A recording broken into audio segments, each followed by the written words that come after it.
Good afternoon and welcome to tonight's session.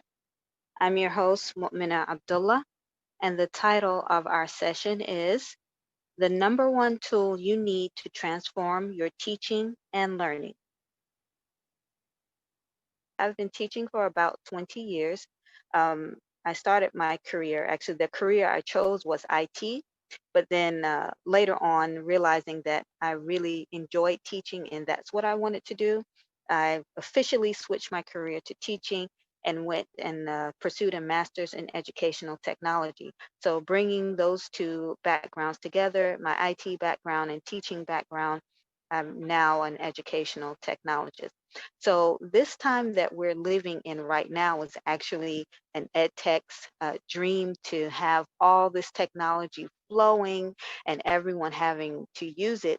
Although the circumstances aren't what we were expecting it to be, but this time period is really exciting. So, which brings me to the topic we're going to talk about today, because the circumstances that we're in actually has a lot of teachers feeling a little bit uneasy about all this technology. So let's get to discussing it. Okay, the question is, have you ever had to teach without? And the first thing here, this picture here, is a smart projector. Have you ever had to teach without a smart projector? Personally, yes. I actually got acquainted with smart projectors about 18 months ago, maybe about 18 months ago, and I fell in love with them. Okay, have you ever had to teach without a smartboard? Have you ever had to teach without a whiteboard? So unanimously, yes. Have you ever had to teach without paper and pencil? Paper, pencil, they don't exist. You've had to teach without them. Books not an option, pens not an option, paper not an option. Have you ever had that happen before? No. Did it come to your mind that you would have to teach without pencils and papers? Okay. Can they say no, not that I can remember. Right. So for many of us, we looked at the other technologies and we said, yes, we've had to teach without those, but pencil and paper, we never imagined having to teach without having access to them at all. Are teachers having to teach without pencil and paper now? Yes. And if you think about it, pencil and paper was it are forms of technologies. If we were to research technologies, pencils and papers are forms of technologies. And they're technologies that we grew up with. They've existed our entire lives. They've existed our entire teaching lives, and we did not ever imagine having to teach without them. So how do you manage now? What are you doing now that there are no books, there are no papers, no pens, no pencils allowed? How are you doing it now? Have you put a pause on your teaching? Google Meets, virtual teaching. Okay, went back to the whiteboard. All right, tablets and digital books. Yes. Did the removal of pencil and paper and the introduction of new technology stop what you do as a teacher? Did it stop you from teaching? So we have mixed answers to this question, okay? It required more creativity, yes, but we did not stop. Why is that? Why didn't we just stop? If we think about these and think about the question of the pencil and paper and the removal of it, and then all the technologies we have, teachers of the past taught enduring lessons without even basic forms of technology. Okay. So teachers have always taught, and that could have been just with a stick and drawing in the sand, pointing up to the moon. These are lessons that have lasted thousands of years, hundreds of years. So teachers in the past didn't even have the things that we have now, but the lessons they taught, we still learn from. Why is that? Because, like you indicated, teaching doesn't stop with whatever changes happen. because teaching is not technology dependent. Okay? Teaching in itself is not technology dependent. Okay? Now, let's look at the definition of teaching. Teaching is the process of attending to people's needs, experiences, and feelings, and intervening so that they learn particular things and go beyond the given. Why is this important? Why is this definition of what teaching is important? What does it bring to mind? The process of attending to people's needs, experiences, and feelings, and intervening so that they learn particular things and go beyond the given. Keeps you focused on intention and goal. It highlights the transformation, yes. It's about the process. Very good. The process and the outcome. Yes, exactly. Excellent points that you brought out. Because in these times, we find that a lot of teachers are looking for this thing, that one thing that's going to make everything just pop. And oftentimes, because we're talking about technology, it's some online application or a tool of some sort that we want to just do what teaching or teachers do. But in reality, if we look at this definition of what teaching is, we cannot take the person out of it. And indeed, there are some people who are concerned that in the future, teachers are not going to be needed. But if we look at this definition, we will find that the key words here, attending to people's needs and feelings and making sure that they learn and go beyond what's given, no tool can do that. So the number one thing for transformation teaching is the teaching mindset. Go back to your answer to my original question. You said you didn't stop teaching, but you had to think outside the box. You had to be more creative. So your mindset was still on teaching, but you grew that mindset. So the thing that we need, the number one thing that we need for transforming teaching is the teaching mindset itself, our own teaching mindset. And why is that? Because technology tools are used to support teaching. Just like we see here, you want to hammer something in, you grab a hammer, you need to screw something, you grab a screwdriver.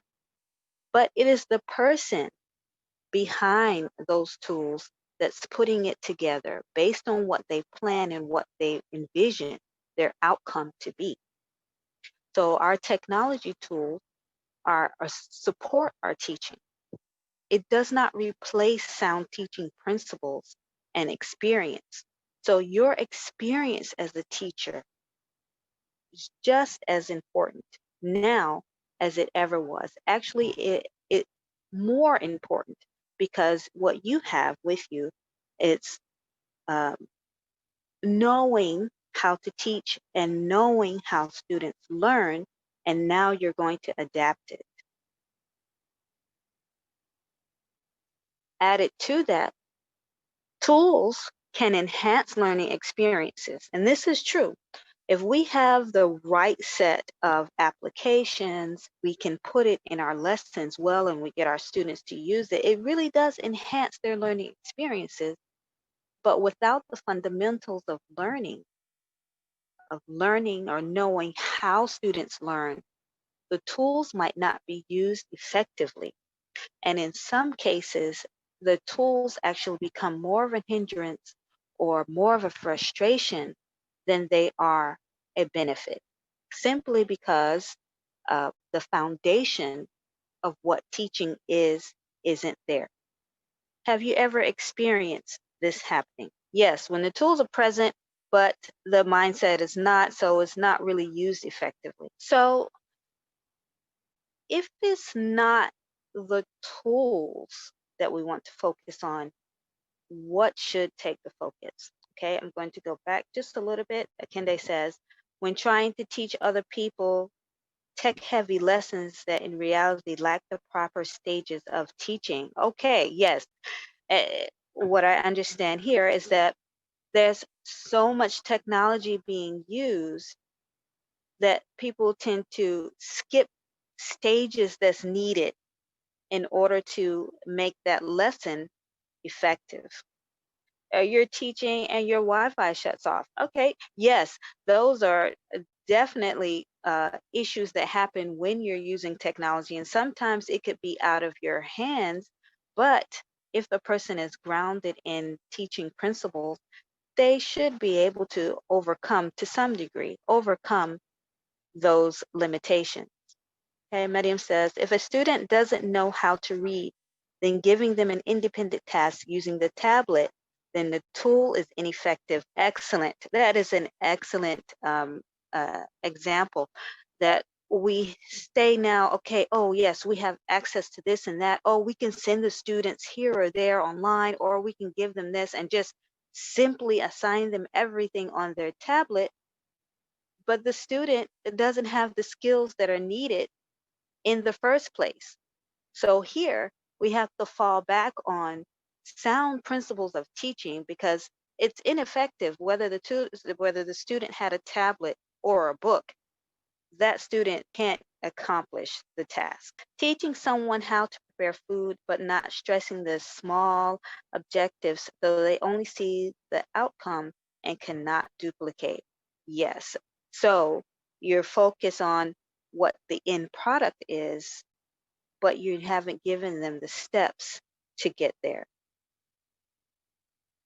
Yes, you have language capabilities. Yes. So we pull in all of this technology, but the base principles of teaching, things that would help them learn in general without the technologies, is not there.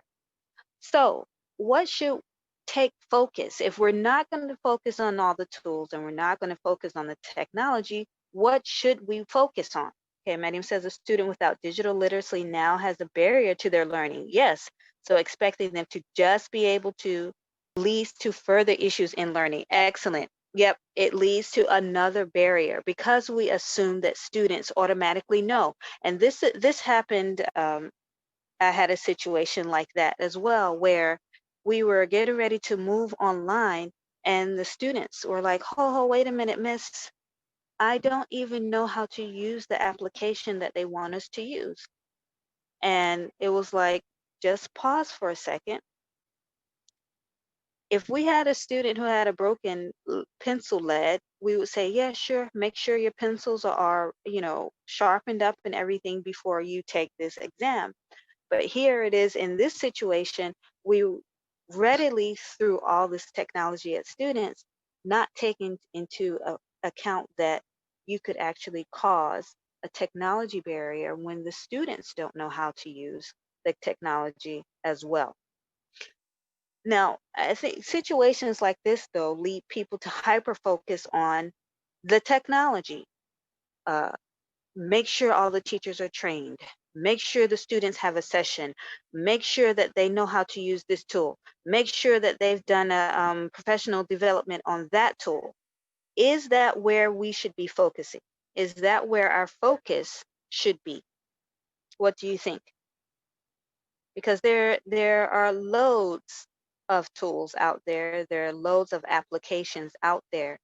Do we need to hyper focus on every single tool and application that's out there? What do you think? Okay, so if we're going to say no here, then what should our focus? Okay, we should focus on needs. Good. Students' needs. And I would say here teachers' needs as well. So we need to focus on needs. What else could be a focus? Okay, expected outcomes. Yes, we want to focus on where we want our students to be. Yes, it says no, don't focus on these things because you have a new computer, new Wi-Fi, new printer, and you still cannot use these things to interface and get final outcomes, right? So you could have all of your tools and all of your ducks in a row and everything working and everything functioning, and still not get where you need to be. So, really, our focus should be on growth.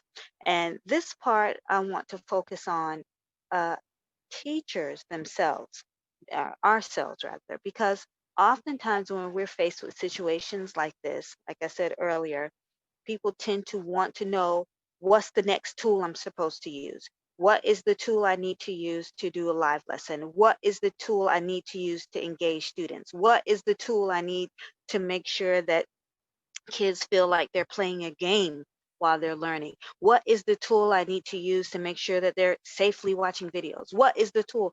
So the question keeps becoming that we keep searching and chasing behind the next best tool, when in reality, we might want to focus on, or we should focus on, growth.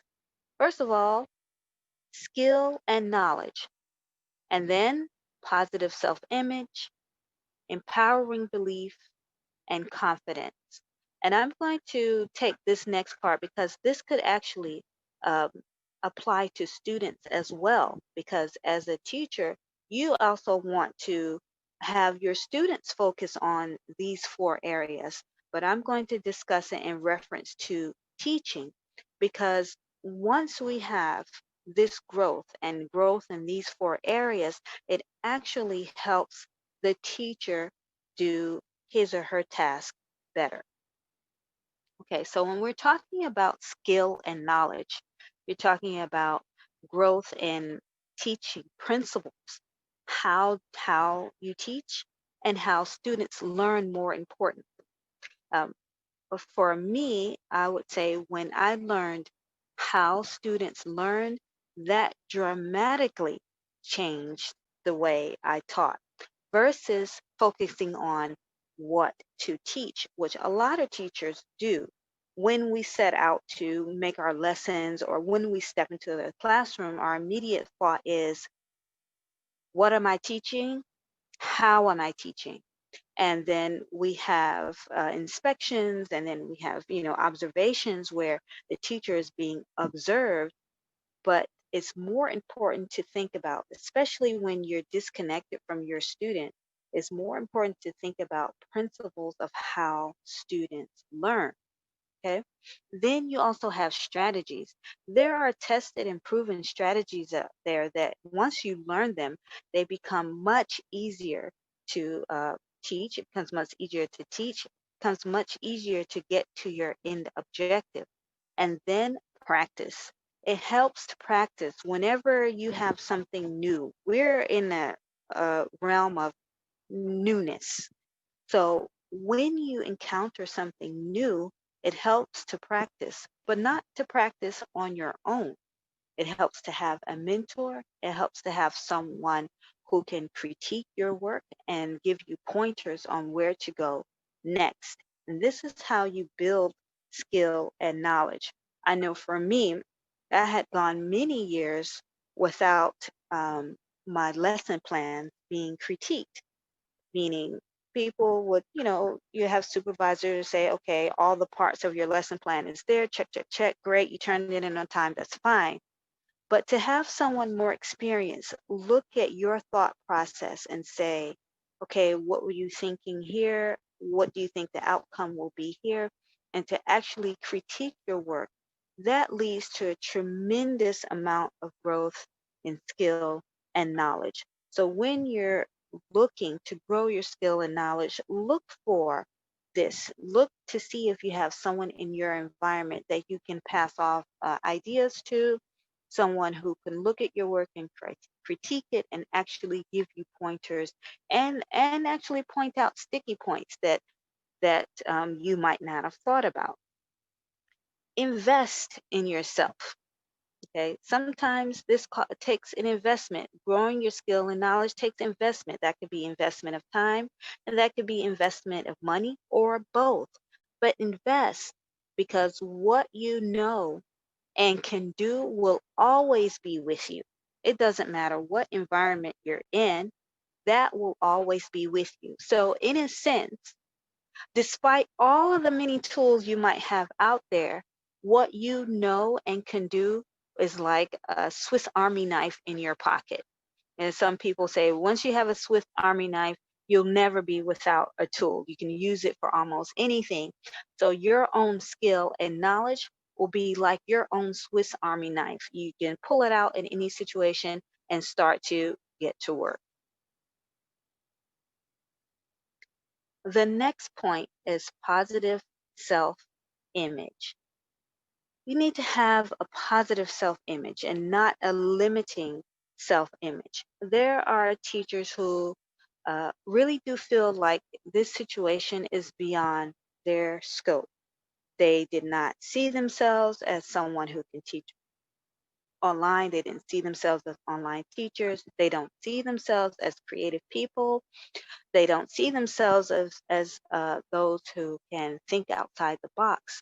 So your positive self-image comes into play here because the opposite will stop you from actually moving forward. Have you ever had a situation where someone sees you and says, "Oh, I see you can do this and you can do that. You could probably do X, Y, Z, and be blah, blah, blah." And in your mind, you're thinking, "No, it's just me. That's not me." That's because that is your image of yourself. And to grow past that image, you have to change your image. So you have to visualize where you want to be and work toward that goal. So if, for example, you want to be that teacher that increases student attainment and can take a student from a low level and by the end of the year they're on a higher level. If this is the teacher that you want to be, you have to visualize that and work toward that goal. And part of working toward that goal is to increase skill and knowledge as well. But you could have the skill and knowledge, but if you don't see yourself as that, as the person you want to be, it's likely that you won't get in that place. Okay. The next one is empowering beliefs. You have to hammer through limiting beliefs and construct new modes of decision making based on positive realities. Limiting beliefs are those beliefs that cause you to make decisions that aren't really based on reality, but is something that is simply believed. Let's say, for example, someone might believe, oh, because I'm in this low level school, then there's no way that I can become a better teacher. That is a limiting belief. Or you might have a belief that, well, because my students come from a certain background, there is no way that doing this technique or using that technique is going to help them improve. These are all limiting beliefs. Those types of beliefs are limiting. So you have to break through those beliefs and replace them with ideas that help you make decisions based on what's real and what is actually positive reality. For example, I worked in a organization that wanted teachers to make these superific, you know, lessons that used the internet and had, we had tablets and everything. But everybody knew that the internet did not work well. You could not connect in your classrooms, depending on what classroom you were in. And if you were in a classroom where you did have a good connection, only 3 or 4 students could connect at one time. So it began to go around the school that the internet's bad here, you can't do anything. And that's how most teachers operated. The internet's bad, don't even try it. Don't use anything internet based in your class. Don't show any videos. Don't do any activities that require the internet. And I noticed that I started following into this belief as well. And then I realized, no, this is a limiting belief. Let's work through it. So I discovered that there was an excellent internet connection in the library. And so I started taking my classes to the library. And that was a wonderful transformation in my teaching and my students learning. Just breaking through that one belief really helped me transform and help my students transform as well. And Medium says, this is true. When teachers say these students can't do it, this school is not good. So therefore, it's okay to teach at a low level. Exactly. My current teaching situation, it took some time to change that mindset. Teachers feel that there is no need to further their teaching skills, no need for professional development. Exactly right. Yes. And this limiting belief can be far reaching, and it trickles down to the students as well, because eventually the teachers will start to tell the students they can't, or administration will tell the students they can't. So then you have students who believe that they're limited, they're not able, it's not for them because they didn't go to a better school, or or vice versa. They might feel like, oh, we have weak teachers because this is a weak school. I wish I could go to a better school. So it becomes a trickling down, and then it affects the entire environment. So these limiting beliefs have to be changed with empowering beliefs.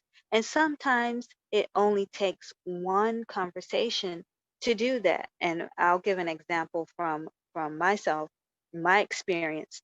I inherited a class of students who were very intelligent, but they were taking a business class. And the environment taught that if you were taking business, that means you were dumb because you couldn't handle sciences. And I was very surprised when I learned that. And I was actually told that by another teacher. No, no, no, no, no. These students, that they can't because they're business students, and the business, they don't want, they're lazy. So that's why they're taking these classes, because they can't handle the science classes. So in one conversation with my students, I had to change this belief, because what I found out is that it made them angry, it made them complacent, and it made them underperform, because this is what everyone believed of them. So when we started to talk about it and to start, changing this belief, it really lifted up their esteem, and they were able to accomplish many things that they were told that they would not be able to accomplish. Okay, Kende says some admin tells teachers the student can't. Yes. And the students start showing that no one will push them to do better. Exactly. And it lowers their self-esteem. Exactly. So then you have this environment that's just suppressed. So it's not easy. It really does take some hammering through, but you have to get through it.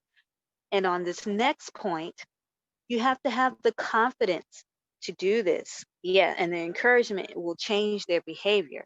So you have to have the confidence to do this.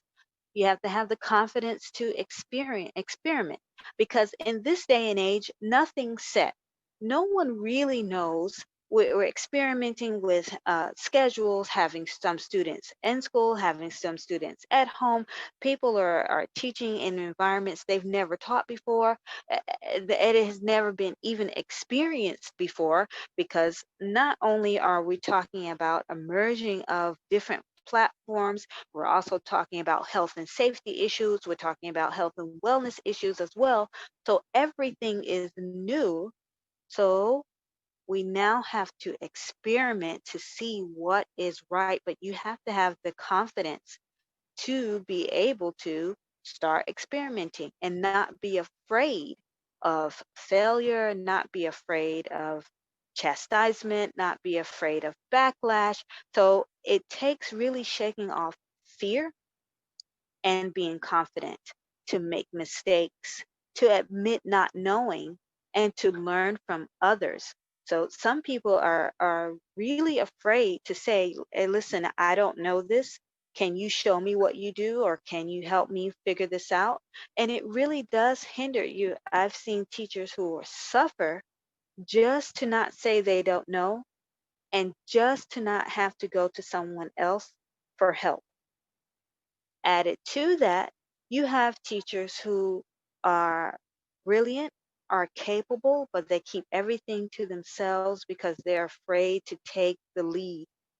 In these times, in order for us to grow, in order for our students to prosper, we have to shake off that fear and take the lead. Go ahead and tell, hey, I have this new thing I'm on. I've tested it out with my students. It's working. Do you want to try it? And just because your title might say teacher, you might not have a title, someone else might have the title, does not mean that you cannot lead in your own right. Because in reality, teachers are a form of leaders. It's a form of leadership. So have the confidence to take on the lead. Fear is real because there's so much at risk. Very good point. Yes. But if the fear overcomes and it becomes crippling, we won't get anywhere. So you kind of have to just shake that off and go for it. Educators are the key to transformative teaching and learning. So we can't be dependent on tools. And I've been involved in ed tech for a while now, and I've seen tools come and go. Things that I used to use, there are better options now. Some tools that I used to love to use are no longer available. They went down, they got bought out, and so on. So we can't be dependent on the tools. Educators have to stay sharp. We have to stay sharp, not on the tools themselves and the technology itself, not staying sharp on the technology, but staying sharp on the end goal. What is it that we're here for? Uh, what is teaching about, and using sound principles, and then putting the technology in its place. The place of technology is to help, is to it makes things easier in some cases. For right now, it is our platform for teaching, but it isn't the teaching itself. The teaching itself still needs a human touch. The teaching itself still needs the care. The teaching itself still needs to take care of, we need to take care of our needs. Need to take care of our students' needs. The technology is there to enhance, not to replace. So these four areas of growth are extremely important. At a certain point in your career, your successes are licensed to teach. So stand up for what you know works. Once you have your battery of skills, you have your toolkit with you, you pull out your Swiss Army knife and you just get to work. And sometimes you'll have people who see the difference and rally behind you. And sometimes you'll have people who will just try to tear you down because they can't understand what's going on. But and that's how it is. You know, we all know that there's politics involved in education, but I hope that this session really shed light on what's more important. So in our educational environments, we want to go back and let our teams know that it's okay if they don't know how to use a particular application. It's okay if they they haven't integrated every newest bell and whistle, but they need to fall back on sound teaching principles, because teaching soundly based on principles and proven strategies gives enduring lessons. And it's the lessons that students are going to remember. They're going to remember the lessons they learned from you. They're not going to remember the tool that they used to do it. Okay. I hope you found this session beneficial. Find us on tesselate.me or contact us at info@tesselate.me, and our Instagram just for updates and so on at TessellateAE. Thank you for attending this session, and thank you for all of your comments and participation